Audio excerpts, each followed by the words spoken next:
Today we continue the numericals on estimation of error or measurement of errors. So what is the first numerical here?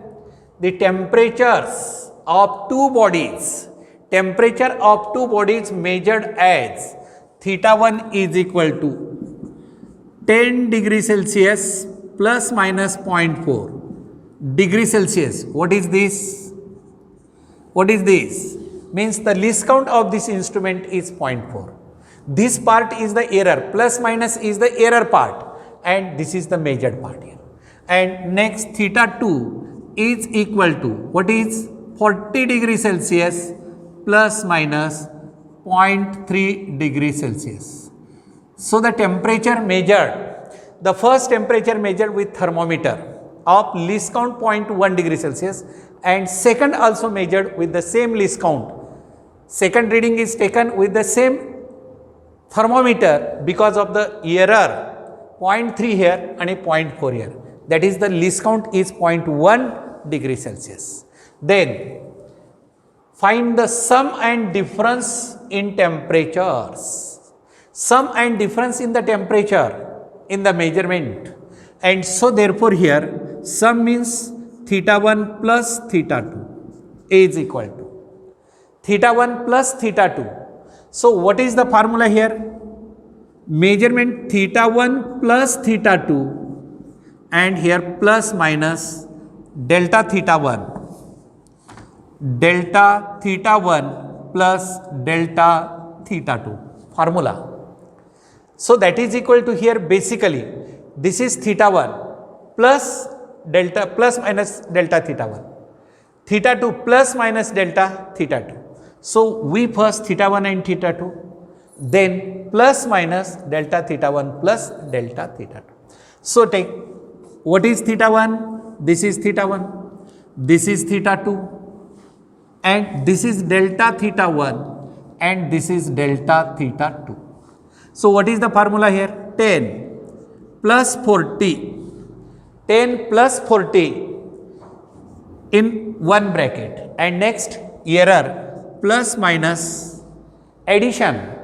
What is 0.4 plus 0.3, 0.4 plus 0.3, and so therefore here 10 plus 40, 50 plus minus 0.4 plus 0.3, 0.7 degree Celsius is the result.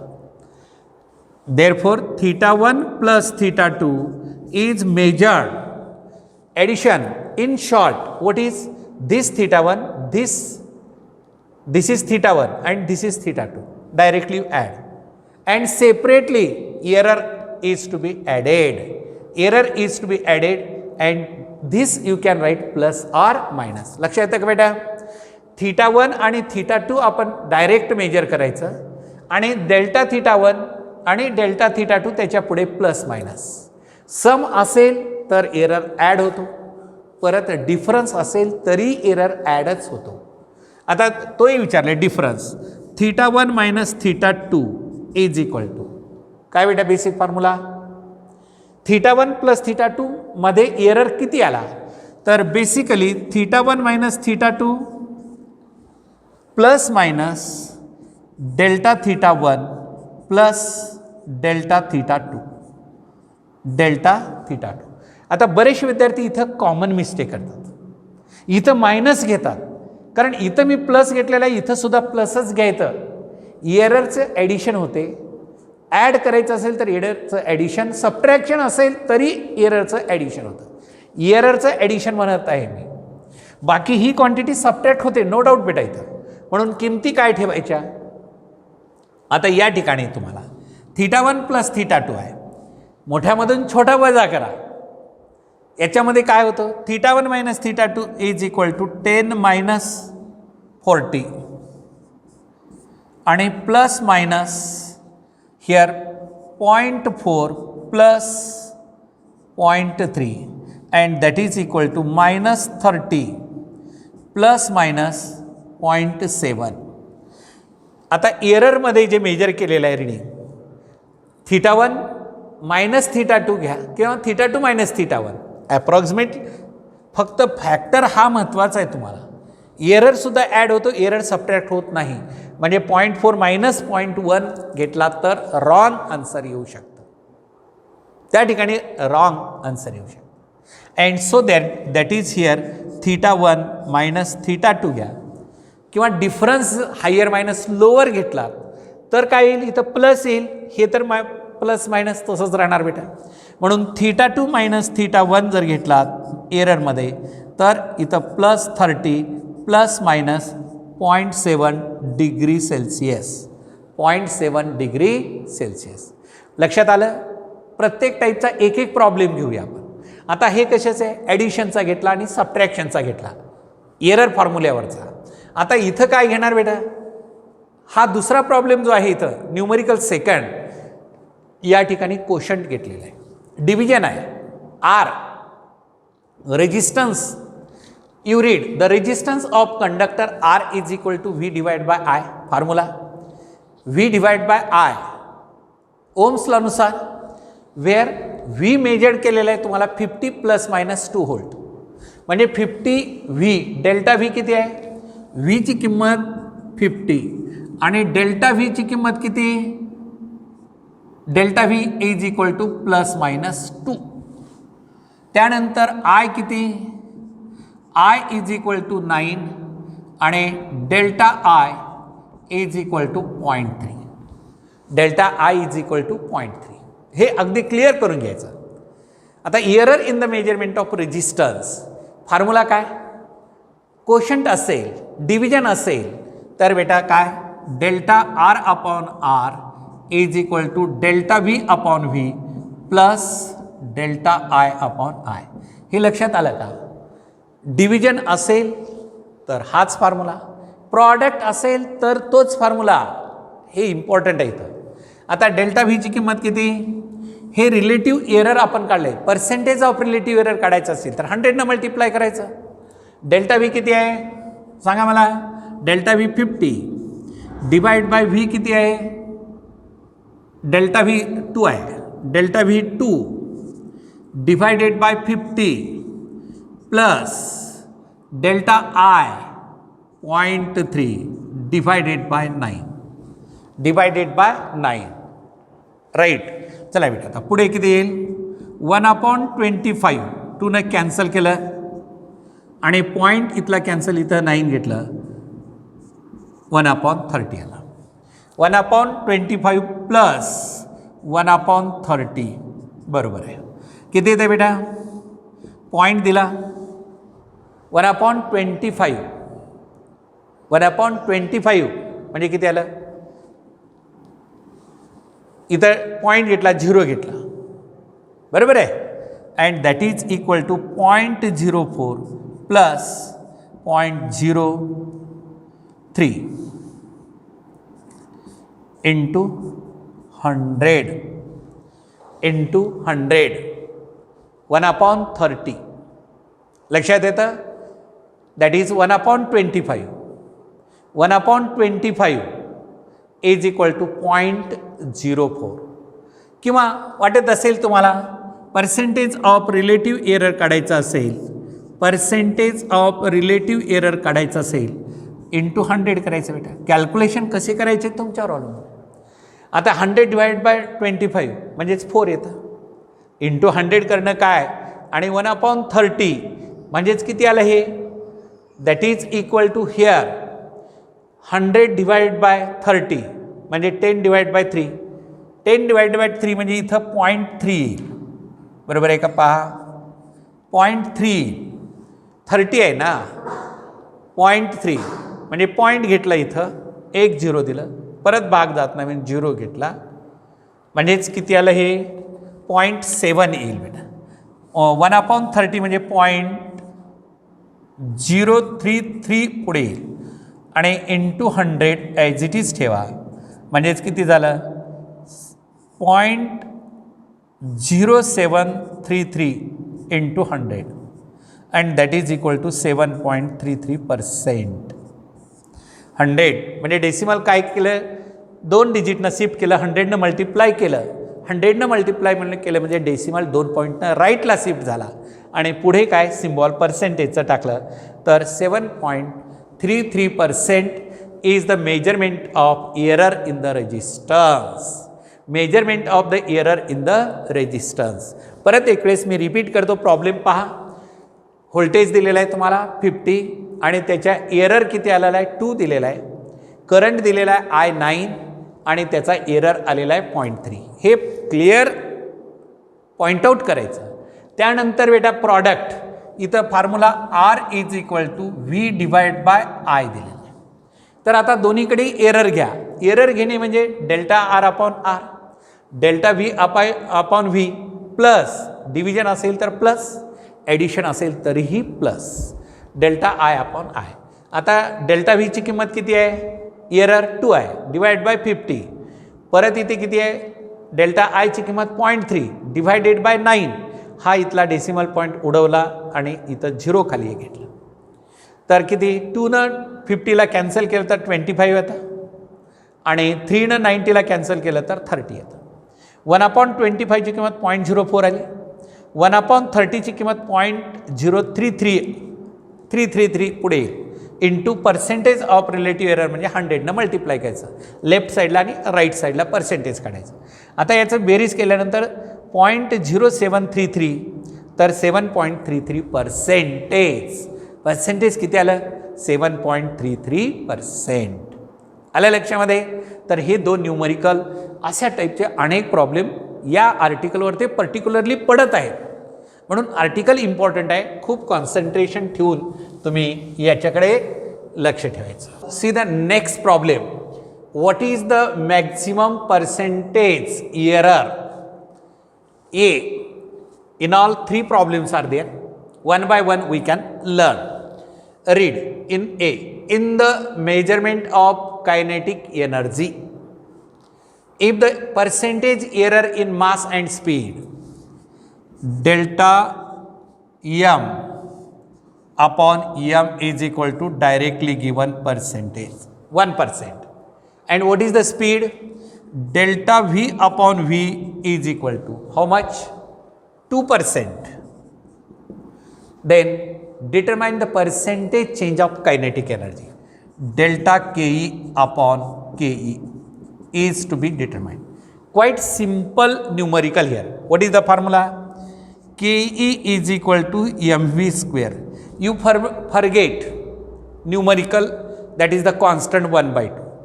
And so therefore delta ke upon ke. Error चा formula बेटा काय येतं, error delta upon same quantity. Here delta m upon m plus 2 times delta V upon V. इथं लक्षात आलं का पहा. Product असेल तर ॲडिशन घ्यायचं. आणि परत मी तुम्हाला फॉर्म्युला सांगितला होता, एम मासचं error delta M upon M, V स्क्वेअरचं एरर किती 2 टाइम्स डेल्टा व्ही. आपण formula Y is equal to A raise to N असेल तर एरर काय, delta Y upon Y is equal to N into delta A upon A असं होतं. तो formula इथं यूज केला बेटा. हां, आता किमती ठेवा बरं. डेल्टा एम अपॉन एमची किंमत किती 1% प्लस हे 2 ॲज इट इज. इथलं हे 2 जे दिसतं ना ॲज इट इज ठेवा.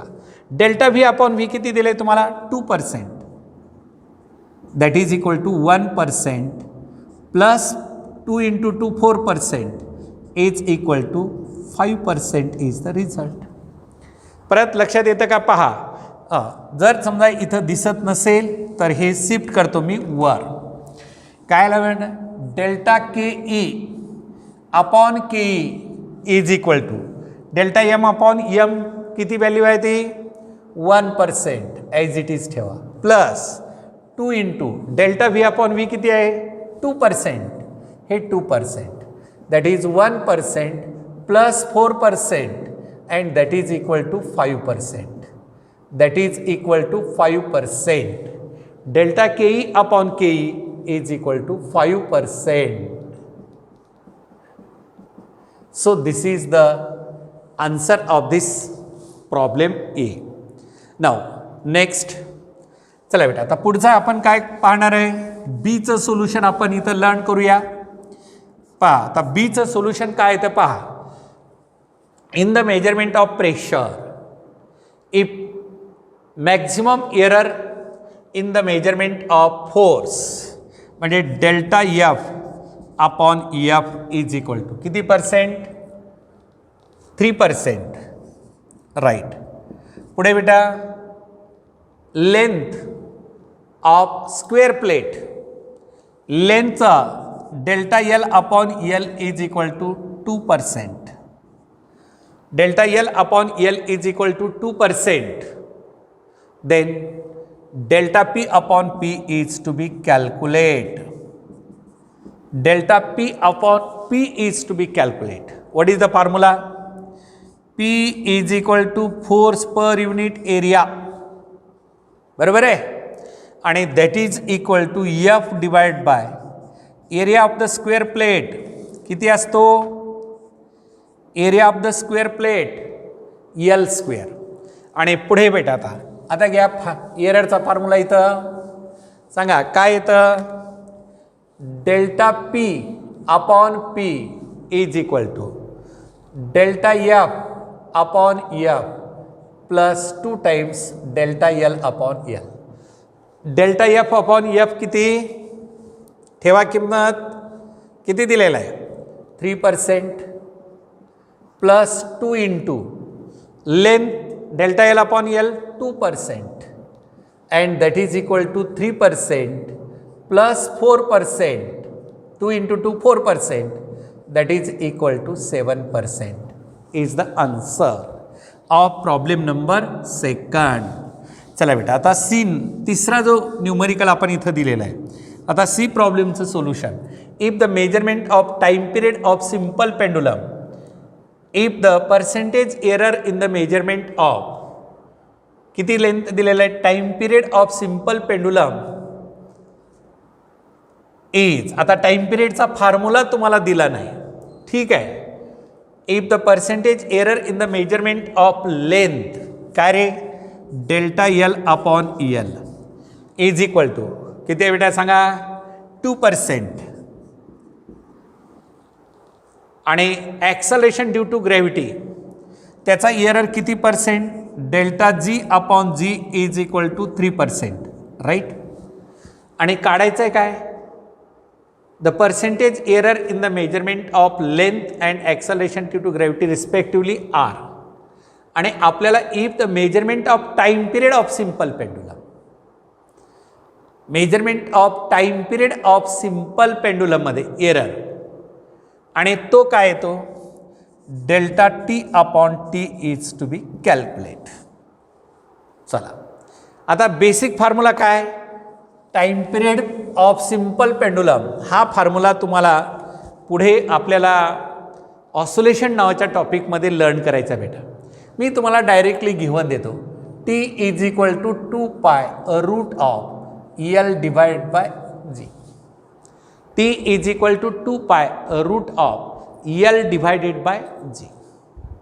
आलं लक्षामध्ये? आता बेटा T square is equal to 4 pi square आणि L डिवाइड बाय G. आलं का? दोन्हीकडे स्क्वेअर केलं. यामध्ये त्याचा काही उपयोगच नाही. एरर व्हेरिएबल कॉन्स्टंट सोडून द्यायचं, एररमध्ये कॉन्स्टंटला निग्लेक्ट करून टाकायचं. तर काय आलं? 2 times delta T upon T is equal to delta L upon L plus delta G upon G. आलं का लक्षामध्ये? हे डिव्हिजन असेल तरीही ॲडिशनच घ्या एररचं. आणि मग आपल्याला काय? डेल्टा टी अपॉन टी काढायचं आहे. तर काय आलं? 1/2 times delta L upon L plus delta G upon G. चला बेटा 1/2 times delta L upon L किती? 2% ठेवा plus delta G G upon G 3%, that is equal to 5/2% is equal to 2.5%. Is equal to 2.5%. लक्षात आलं ना कशा पद्धतीने solve केला? हा फॉर्म्युला मी दिला. Square on both the side. T square is equal to 2 पायचा स्क्वेअर 4 पाय स्क्वेअर आणि हे स्क्वेअर रूट निघून जाईल एल अपॉन जी.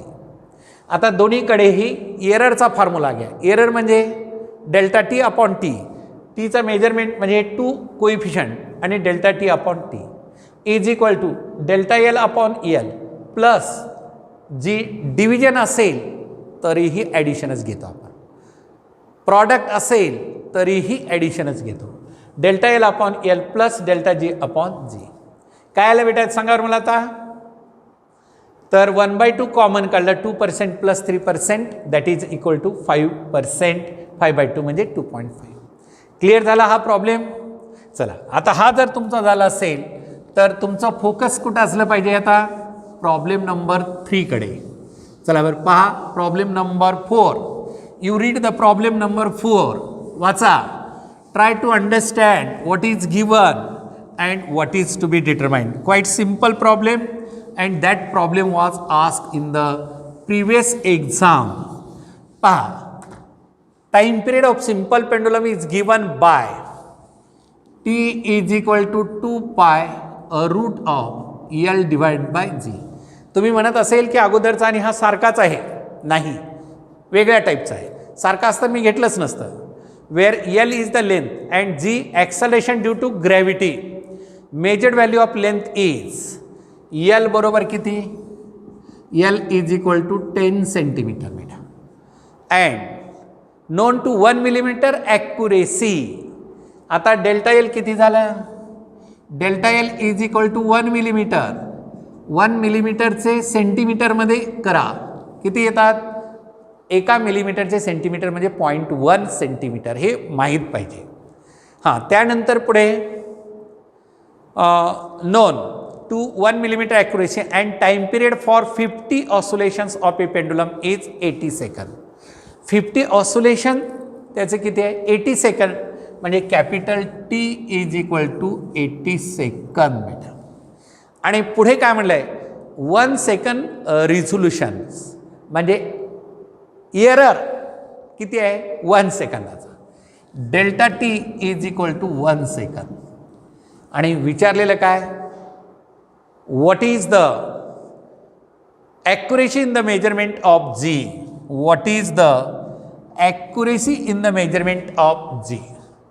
तर डेल्टा जी अपॉन जी काढायचं आहे आपल्याला, डेल्टा जी अपॉन जी काढायचं आहे. चला स्क्वेअर करा. T square is equal to 4 pi square L upon G. Right. आता बेटा जी बरोबर फॉर्म्युला लिहा 4 pi square L divide by T square. Delta G upon G is equal to, हे सोडून द्या कॉन्स्टंट, व्हेरिएबलच कन्सिडर करायचं, कॉन्स्टंट सोडायचं. Delta L upon L plus 2 times delta T upon T. आलं का लक्षात. हे L delta L upon L error आणि पॉवर 2 आहे ना, पॉवर 2 आहे, 2 times delta T upon T. चला ठेवा किमती. Delta L upon L 0.1 divided by 10 plus 2 into delta T 1 second divide by 80 divided by 80. आता पहा हे 100 त्यानंतर इथं 40. आता इंटू 100 पर्सेंटेजमध्ये काढायचं असेल तर काय येतं सांगा. आता हे 100 divide bye 100 plus 100 divided by 40, हे 0 कॅन्सल, 4 2 8, किती उरले 2, 2.5 आणि इथं 1 plus 2.5. Delta G upon G is equal to 1 plus 2.5 is equal to 3.5 is the result of this numerical. 3.5, 2.5 plus 1 that is 3.5 is the error in the measurement of acceleration due to gravity. Is the measurement of acceleration due to gravity, and we complete this sum. Next numerical number 5. A force F is given by, what is force? F is equal to 80 plus bt square, where t is time. What are the dimensions of A and B? पहा बेटा फार simple आहे. तुम्ही केलंय असेल, पहा बरं सांगा answer. Dimensions on left hand side is equal to dimensions on each term on the right hand side, आहे का नाही. मग आता एफचं डायमेन्शन बरोबर आहे ए इंटू टीचं dimension, therefore A is equal to F divide by T. F म्हटल्यानंतर तुम्हाला माहीत आहे काय, 112, एलचा पॉवर 1, एमचा 1, टीचा -2 डिवायडेड बाय टीचा 1, and that is L1 M1 T⁻³ dimension of A. आता बीचं डायमेन्शन काय बेटा, F is equal to B into T square, therefore B is equal to F upon T square. ठेवा dimension of F L1 M1 T⁻² divide by T⁻². काय येईल सांगा, एलचा power 1, एमचा power 1 आणि टीचा -4. आलं का लक्षात. याला टीला वर नेला मी, -2 आणि -2 -4, and therefore dimension of B is equal to L1 M1 T⁻⁻⁴. आलं लक्षामध्ये. Simple formula for dimensions. आता पुढचा रे बेटा, the position of a particle at time T is given by the relation X म्हणजे displacement V0 upon A 1 minus e⁻at, where V0 is constant, the dimension of V0 and A are. आता याला काय म्हणतात, हे जे function आहे बेटा तुम्हाला हे सांगायचं आहे आपल्याला. मेन म्हणजे इथं e⁻, कोणताही पॉवर काही असू द्या, e⁻चा कोणताही पॉवर असेल तर त्या क्वांटिटीचं डायमेन्शन लेस असतं. याचं डायमेन्शन लेस म्हणत आहे मी, म्हणजे ए इंटू टी. आता ए इंटू टीचं डायमेन्शन काय, L0 M0 T⁻�0. No dimension. आलं का लक्षात. मग आता डायमेन्शन आपल्याला एचं काढायचं आहे.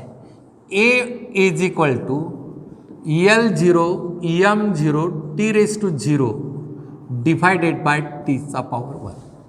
हे डिवाइड बाय स्मॉल टी इथं होतं, त्याचं डायमेन्शन 1. आणि मग आलं काय आपल्याला, एचं डायमेन्शन बरोबर आहे L0 M0 T⁻⁻1 dimension of ए. आलं का बेटा. आता ही डायमेन्शन लेस क्वांटिटी आहे बरं का, ही याला डायमेन्शन नाही, डायमेन्शन लेस क्वांटिटी आहे. म्हणजे 1 आहे, कॉन्स्टंट आहे, हे डायमेन्शन लेस आहे. म्हणजेच काय, एक्स ऑफ टीचं जे डायमेन्शन आहे ते V0 अपॉन एचं डायमेन्शन आहे. म्हणजेच काय घ्यायचं आहे, इथं तुम्हाला सॉल्व करते वेळी पुढे पहा, मी या ठिकाणी घेतो X is equal to V0 upon काय आलं ए, आणि V0 is equal to X into A. एक्सचं डायमेन्शन डिस्प्लेसमेंट आहे, एचं डायमेन्शन काढलेलं आहे आपण, किती आलेलं आहे एचं dimension T⁻⁻1. Therefore dimension of V0 is equal to एलचा पॉवर 1, एमचा 0 आणि टीचा -1. एलचा 1, एमचा 0, टीचा -1. That is the dimension of V0. आलं ना लक्षात. काय लक्षात ठेवायचं आहे, e⁻, याला एक्सपोनेन्शियल फंक्शन म्हणायचं बेटा. e⁻ जो काही असेल त्याला म्हणायचं exponential function. e⁻ anything -80 exponential function, exponential EXPONENTIAL exponential function. आणि मग एक्सपोनेन्शियल फंक्शनचं डायमेन्शन किती असतं, dimensionless. Exponential quantity have no dimensions. Note करा तिथं एक्सपोनेन्शियल फंक्शन, एक्सपोनेन्शियल नोट करा वहीमध्ये. Exponential function has no dimensions. Exponential function has no dimensions that you write there. आलं लक्षात. आता टिप्स ही नोट केलं आणि मग आपण तो प्रॉब्लेम सॉल्व केला बेटा. आता पुढे ट्रिगोनॉमेट्रिक फंक्शनचं डायमेन्शन्स. ट्रिगोनॉमेट्रिक फंक्शन म्हणजे अँगल, अँगलला परत डायमेन्शन नसतं. म्हणजेच आता आपल्याला पहा काय म्हणले, the function F is given by F is equal to A sine alpha X plus B cos beta T where X is displacement and T is time. बेटा या दोन्हीला हा अँगल आहे, अँगलला डायमेन्शन काय, no dimension, no dimension of angle. म्हणजेच किती आलं, alpha into X is equal to dimensionless, dimensionless. याचा अर्थ काय, म्हणजे त्याला कुठलेच डायमेन्शन नाहीत, म्हणजे अल्फाचं डायमेन्शन बरोबर 1/x आणि मग अल्फाचं डायमेन्शन बरोबर आहे एलचा पॉवर -1, एमचा 0 आणि टीचा सुद्धा 0. हे -1 कसं आलं लक्षात आलं, हा पॉवर मी वर नेला, लेंथ आहे, लेंथचा पॉवर 1 डिनॉमिनेटरमध्ये, न्यूमरेटरमध्ये -1. आणि याच पद्धतीने आता बेटा beta into T is equal to dimensionless, dimensionless, तर beta is equal to 1/t, 1/t म्हणजेच L0 M0 T⁻⁻1. तुम्हाला dimension alpha divided by beta विचारलेलं आहे बेटा. हां काय लिहिता येईल सांगा बरं, dimension of alpha divide by beta, alpha divide by beta, alpha एलचा पॉवर -1 डिवायडेड बाय बीटा टीचा पॉवर -1, म्हणजे एलचा -1 आणि टीचा इथं -1 वर आल्यानंतर +1. So this is the dimension L⁻⁻1 divide by beta म्हणजे T⁻⁻1. Next problem is the frequency of vibration of a string, दोरा व्हायब्रेट होतो बाय n म्हणजे फ्रिक्वेन्सीचं सिम्बॉल. काय दिले बेटा, n is equal to p divide by 2l root of f divide by m. तर डायमेन्शन ऑफ f काढायचं आहे. नंबर ऑफ लूपला कुठलंच डायमेन्शन नसतं, संख्या येते. मग आता स्क्वेअर करा, n² is equal to p² upon 4l² f divide by m. आलं लक्षात. आता f स्मॉल m बरोबर आहे p अपॉन 4π. p हे डायमेन्शन लेस आहे, 4 हे डायमेन्शन लेस आहे, सोडून द्या. तर f divide bye L² into n². तर आता dimension of small m is equal to L1 m1 T⁻², फोर्सचं dimension divided by length L2 आणि फ्रिक्वेन्सीचं dimension reciprocal of time period. म्हणजे इथं काय येतं T⁻², रेसिप्रोकल ऑफ टाईम म्हणजे टीचा पॉवर -1 येतं, स्क्वेअर असल्यामुळे -2 झालं. चला बेटा काय येतं आता पुढे पॉवर, एलचा पॉवर 1 आलं लक्षात, आणि एलचा पॉवर हे 1. आता याला वर नेलं मी, काय येईल, हे +1 आणि हे -2, तर -1. एमचा पॉवर ॲज इट इज, एमचा पॉवर 1 आणि टीचा पॉवर किती रे सांगा, इथं -2 इथं -2, याला वर नेल्यानंतर +2 +2 कॅन्सल.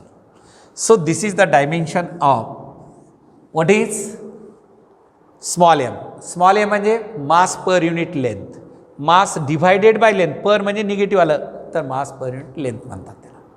आणि so this is the dimension बेटा. आता हे अनेक वेळेस प्रॅक्टिस एक्झाम कुठेही विचारलेला हा प्रॉब्लेम आहे एक्झाममध्ये. The number of particles n crossing unit area perpendicular to the x axis per unit time. म्हणजे याचं डायमेन्शन बरोबर काय सांगा म्हणा, number of particles per unit area. म्हणजेच small n is equal to particle capital N number of particles per unit area per unit time. हे झालं कोणत्या, लेफ्ट साईडचं डायमेन्शन. आता लेफ्ट साईडचं dimension, therefore dimension of small n is equal to एलचा power 2, एमचा power 0 आणि टीचा power -1. लक्षात आलं का पहा.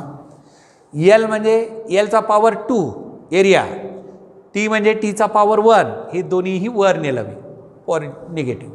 हे डायमेन्शन लेफ्ट साईड, याला आपण इथं लिहूया LHS डायमेन्शन, LHS डायमेन्शन्स. आता राईट साईडचे डायमेन्शन्स फाइंड आउट करूया. N1 N2 काय म्हणते ते पाहून घ्या. वेअर N1 आणि N2 are the number of particles per unit volume. म्हणजे काय, पर युनिट व्हॉल्यूम याचं dimension N1 N2 minus N1 is equal to capital N divide by V. म्हणजेच किती झालं, एलचा पॉवर -3. -3 कसं आलं, व्हॉल्यूम एलचा पॉवर +3 वर नेल्यानंतर -3. हे याचं डायमेन्शन झालं बेटा. आता x2 - x1 काय म्हणलेलं आहे, number of particles per unit volume for x equal to x1 and x2. म्हणजे ही लेंथ आहे, x1 x2 ही काय लेंथ आहे. आता मग d बरोबर आहे, याचं डायमेन्शन सरळ लिहून टाका, एलचा पॉवर -2, एमचा पॉवर 0 आणि टीचा -1. हे लक्षात आलं का पहा. हे डी बरोबर एनचं dimension into x2 - x1 divided by N2 - N1. चला बेटा, एलचा पॉवर -2, एमचा पॉवर 0, टीचा पॉवर -1 आणि एलचा पॉवर +1. हे टीचा -2 ही डिस्प्लेसमेंट आहे, x along x axis displacement आहे आणि डिस्प्लेसमेंटचं एलचा पॉवर 1 आणि N1 - N2चं डायमेन्शन आपण ऑलरेडी काढलेलं आहे आणि ती म्हणजे एलचा पॉवर -3. हां, M0 T0. सांगा बरं आता काय येतं डायमेन्शन ऑफ डी. पहा डायमेन्शन ऑफ डी काय आलं, पहा इकडे डायमेन्शन ऑफ डी बरोबर आहे, काय बेटा एलचा पॉवर हे किती आलं -2 आणि +1 -1 आणि याला वर नेलं मी. एमचा पॉवर 0 आणि टीचा पॉवर किती आलं -1. This is the dimension of D. This is the dimension of D.